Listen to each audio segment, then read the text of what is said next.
अस्सलाम वालेकुम, मैं हूं जावेद फ़ारूकी।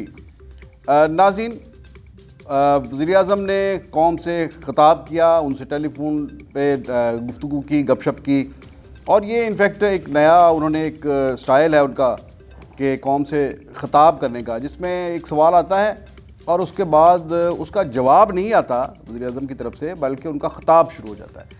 हर सवाल का जवाब एक नया ख़िताब होता है। कल भी जो वज़ीर-ए-आज़म ने टेलीफोनिकली अवाम के साथ जो रब्ता किया, उसके अंदर जो स्टाइल था वो वही था कि एक सवाल आता था, उसके बाद फिर एक लंबी स्पीच वज़ीर-ए-आज़म की, और फिर ये भी एक जो सेशन था ये भी कई सवालात अपने पीछे छोड़ गया। वज़ीर-ए-आज़म की जो गुफ्तगू थी वो अभी तक उसकी मुख्तलिफ़ तशरीहात हो रही हैं।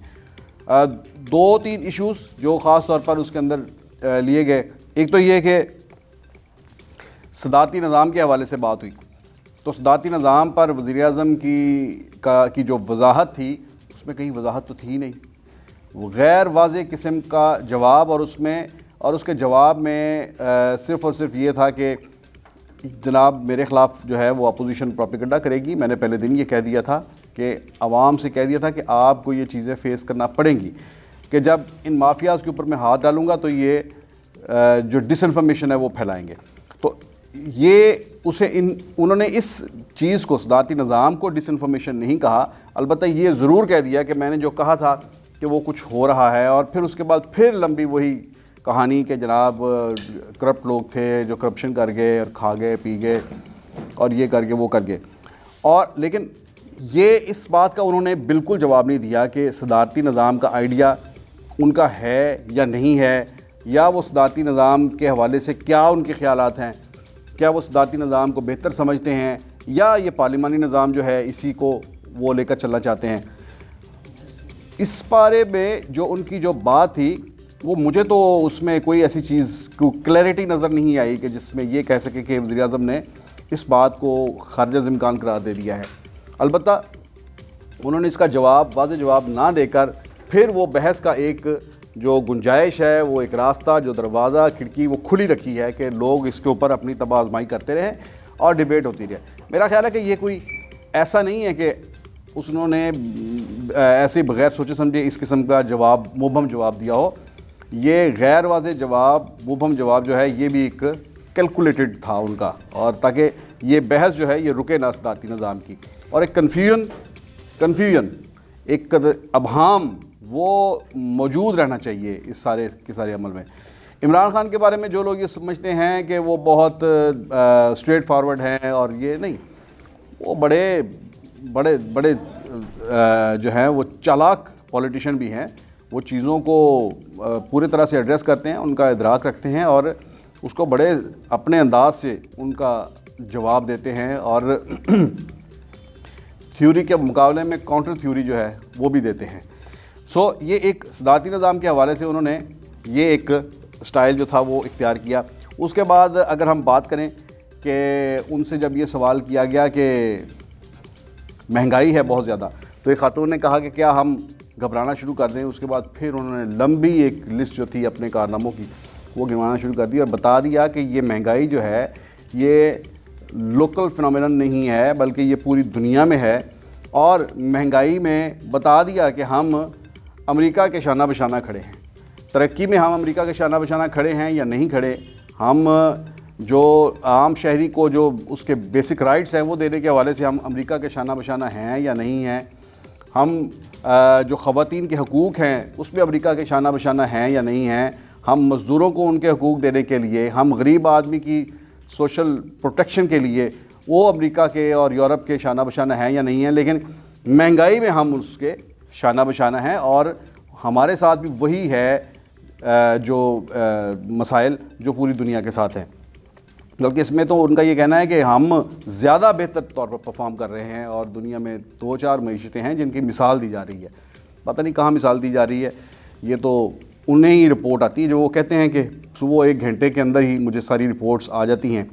ये एक मखसूस माइंडसेट है हमारे हुक्मरानों का कि वो जब अपने आप को बंद कर लेते हैं एक हिसार के अंदर, एक प्राइम मिनिस्टर हाउस के अंदर बंद कर लेते हैं, तो उनका जो फीडबैक का जो होता है सोर्स वो कम हो जाता है, और वो फिर या तो ट्विटर पे लगे हुए हैं या व्हाट्सएप पे लगे हुए हैं, इधर उधर से वो इन्फॉर्मेशन गैदर कर रहे हैं।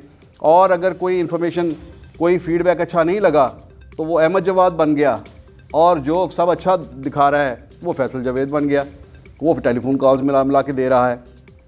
अगरचे ये भी एक कहानी है कि टेलीफोन कॉल जो है ये किस तरह से मिलाई जाती हैं, और उसको पहले कितना उसको उस टेलीफोन कॉल करने वाले को उसकी पहले किस तरह से सिक्योरिटी की जाती है, किसकी कॉल लेनी है और किसकी कॉल नहीं लेनी। लेकिन फिर भी उस खातून ने सारी सिक्योरिटी के बाद भी आखिर में अपना सवाल एक दाग दिया कि अब बता दें अब घबराना भी है या नहीं। तो वज़ीर-ए-आज़म ने उसमें भी एक नई बात एक दे गए। वो कह गए कि जनाब ये देखें ब्लूमबर्ग की जो रिपोर्ट्स हैं कि उन्होंने कहा कि पेट्रोल की कीमतें तो और बढ़ रही हैं हमारे यहाँ, और ये उन्होंने ये भी मुजदा सुना दिया कि ये पेट्रोल की कीमत और बढ़ सकती है। तो ये उनका ख़िताब जो है वो इस लिहाज से लोगों के लिए काफ़ी भारी पड़ा कि वो उनको ये ख़बर मिल गई कि 1 फरवरी को वो पेट्रोल थोड़ा सा और इसके लिए अपना जहन तैयार करके रखें और महंगाई बढ़ेगी। इसके साथ साथ कुछ ये भी ख़बर है कि जो बिजली के रेट्स जो हैं ये बढ़ाए जा रहे हैं। जो हमारे पास जो आदाद-ओ-शुमार हैं उसमें ये है कि 301 से 700 यूनिट तक जो लोग बिजली इस्तेमाल करते हैं उनके लिए 95 पैसे फ़ी यूनिट बिजली की कीमत में, ये बिजली की बुनियादी कीमत है जिसमें इजाफे की तजवीज़ है। एक तो फ्यूल एडजस्टमेंट चार्जेस होते हैं जो हर माह चेंज होते हैं, लेकिन ये बुनियादी कीमत है वो 95 पैसे यानी ₹1 फ़ी यूनिट फिर महंगा होने जा रहा है। और उसमें बिजली की कीमत में इजाफे का ऐलान जो है 1 फरवरी से ये भी एक्सपेक्टेड है। और गैर मुस्तहिक सार्फिन के लिए 29 अरब रुपए की सब्सिडी ख़त्म करने का जो है एक तजवीज़ ज़ेर गौर है बड़ी संजीदगी से। 29 अरब रुपया गवर्नमेंट इधर से बचाएगी। 400 अरब रुपए के 350-400 अरब रुपए के पहले टैक्स लगा दिए हैं, 29 अरब रुपये ये इकट्ठा करेगी और सब्सिडीज़ ख़त्म करेगी। सो गोया आपको बिल्कुल जो है आवाम को छत ऊपर से उड़ाकर कड़ी धूप में वो मुकाबला करने के लिए खड़ा कर दिया जाएगा। ये है गवर्नेंस। और फिर उन्होंने ये भी कहा कि खाद, हाँ एक बड़ी इंपॉर्टेंट बात जो उन्होंने की, उन्होंने कहा कि खाद महंगी है। तो ब्लूमबर्ग का बार बार वो हवाला देते हैं, कहते हैं कि ब्लूमबर्ग जो है उसने ये कह दिया कि जब खाद महंगी है तो इससे इस बार फूड सिक्योरिटी के इश्यूज़ भी आ सकते हैं, क्योंकि अगर खाद महंगी है तो उतनी फ़ी एकड़ पैदावार नहीं होगी। जब फ़ी एकड़ पैदावार नहीं होगी तो जो फूड सिक्योरिटी जो है वो कॉम्प्रोमाइज़ हो सकती है, यानी ग़िज़ाई किल्लत जो है उसका भी सामना किया जा सकता है। ये भी वज़ीर-ए-आज़म ने बता दिया। सारी बातें जो हैं वो खुलकर बता देते हैं, लेकिन हल जो है वो सामने नहीं आता। वो लोग उन तकरीरों को, उनकी ताबीर ही ढूंढ रहे हैं जो कंटेनर पर खड़े होकर कहा था कि हमारे पास पूरा प्लान तैयार हो गया है, सब कुछ तैयार हो गया है, ये हो गया है, वो हो गया है, और हम बस जो है आएंगे और 1 साल के अंदर मेरे पास पूरी टीम है, माहिरीन हैं, ये है, वो है। और फिर उसके बाद जो है चिरागों में रोशनी ना रही। आखिरी बात ये कि वज़ीर-ए-आज़म की वो शुरा आफाक बात जो पिछले 10-12 घंटे से 15 घंटे से गूंज रही है कि अगर मुझे निकाला गया तो मैं फिर इससे भी ज़्यादा ख़तरनाक साबित होऊंगा। ये अभी तक इसके ऊपर ये तबसरा हो रहा है कि ये आखिर ये किस को कह रहे हैं। उसमें एक और बात को अगर आप मिला लें तो जिसमें वो कह रहे हैं कि नवाज शरीफ के बारे में ये है कि जनाब ये डील करके आ रहा है, तो मैं ये तो कहता हूँ कि आए, तो इसका मतलब है कि वो इस डील से अलग होकर, दूर बैठकर एक अलग फरीक के तौर पर अगर कोई डील कहीं हो रही है तो उसको देख रहे हैं। यानी इसका मतलब है कि वो ये तस्लीम कर रहे हैं कि डील करने वाली कुव्वतें कोई और हैं। तो फिर जब वो कहते हैं कि मुझे अगर निकाला गया तो फिर ये किसको सुना रहे हैं? उन्हीं डील करने वालों को सुना रहे हैं। और नवाज शरीफ को तो सुनाना तो रोज़ की बात है, उसके बारे में तो रोज़ाना बयानात आते हैं। तो ये आखिर ये उन ताकत के मराकज़ को सुना रहे हैं कि अगर मुझे निकाला गया तो मुझे तो नवाज शरीफ का जो वो स्पीच याद आ गई जब वो उन्होंने 1993 में गालिबन उन्होंने की थी, जो जब उन्होंने कहा कि मैं डिक्टेशन नहीं लूँगा, और जब हालात इस नहज पे पहुँच चुके थे कि मैं डिक्टेशन नहीं लूँगा, और उसके बाद फिर वो डिक्टेशन नहीं ली लेकिन कुछ और ले लिया और वो इक़्तिदार से रुखसत हो गए थे।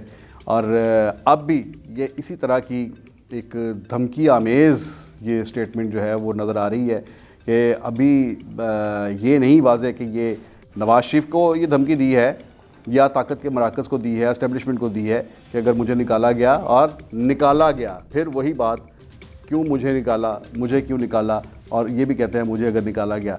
तो हालात, वाक़यात, बयानात, रवैये, बॉडी लैंग्वेज, सब कुछ मिलता जा रहा है। उसके साथ साथ जो नवाज शरीफ का जो 2017 में जो उनका जो स्टाइल था, उसके साथ चीज़ें मिलती जा रही हैं। देखते हैं अब ये ऊँट किस करोड़ बैठता है। लगता तो यही है कि चीज़ें जो हैं वो इतनी सादा नहीं हैं और काफ़ी कुछ जो है वो दरूने खाना जो है वो पक रहा है। अपना बहुत ख्याल रखिएगा। आइंदा व्लॉग में फिर मिलेंगे। अल्लाह हाफ़िज़।